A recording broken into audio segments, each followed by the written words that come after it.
Hello everyone, कैसे हैं आप सब? आई होप बहुत अच्छे होंगे और बहुत अच्छे से अपने बोर्ड्स की प्रिपरेशन कर रहे होंगे।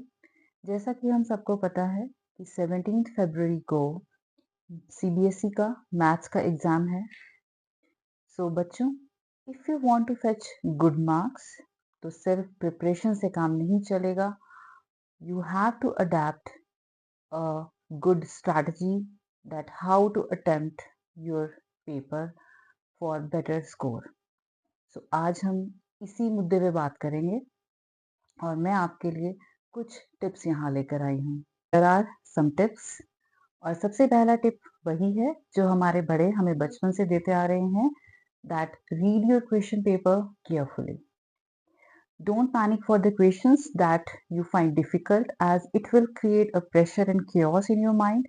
So please start with the questions you are confident about and don't get panic. आपको एक सिंपल स्ट्रैटेजी से चलना है।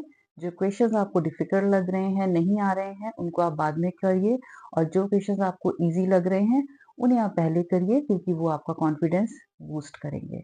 लेकिन हाँ, एक और बहुत ज़रूरी बात, क्वेश्चन की नंबरिंग आप प्रॉपर करेंगे और कोशिश करेंगे कि आप क्वेश्चंस को उसी सीक्वेंस में करें जिस सीक्वेंस में वो क्वेश्चन पेपर में है। दूसरी चीज़ जो हमारी है, वो है क्वेश्चंस को फुल स्टेप्स में करना। आपको कोई भी स्टेप को मिस नहीं करना है, अवॉइड नहीं करना है, because in maths fetching marks is not about the answers only, it is also about the steps of the questions। आपको steps के भी marks मिलते हैं। अगर आपका आंसर wrong है तो आपने अगर उसमें फॉर्मूला, आइडेंटिटीज, स्टेटमेंट्स अच्छे से मेंशन की हैं, यूनिट्स आपने अच्छे से डाली हैं, तो आपको उसके भी मार्क्स मिलते हैं। तो कोशिश कीजिए, आपको क्वेश्चन नहीं भी आता है, आप उसे अटेम्प्ट करने की कोशिश कीजिए, उसकी स्टेटमेंट लिखिए, उसमें जो भी आपको स्कोप लग रहा है फॉर्मूला यूज करने का या आइडेंटिटी यूज करने का, वो कीजिए, वैल्यूज पुट कीजिए, क्वेश्चन को छोड़िए मत। ये था हमारा दूसरा पॉइंट।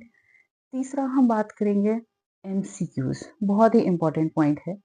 मोस्टली बच्चे एमसीक्यूज को ब्लाइंडली टिक करते हैं, आपको वो नहीं करना है। आपको एमसीक्यूज को भी सॉल्व करने की कोशिश करनी है। हाँ, कोई एमसीक्यू अगर बहुत सिंपल है आप उसको मेंटल मैथ से कर सकते हो, बट अदरवाइज आपको कोशिश करनी है आप एमसीक्यूज को भी सॉल्व करें और तभी उनके आंसर्स करें। Don't tick your MCQs blindly, please mind it. Next हम बात करेंगे, if you have questions on mensuration, geometry and trigonometry, तो प्लीज फिगर्स ड्रॉ कीजिए।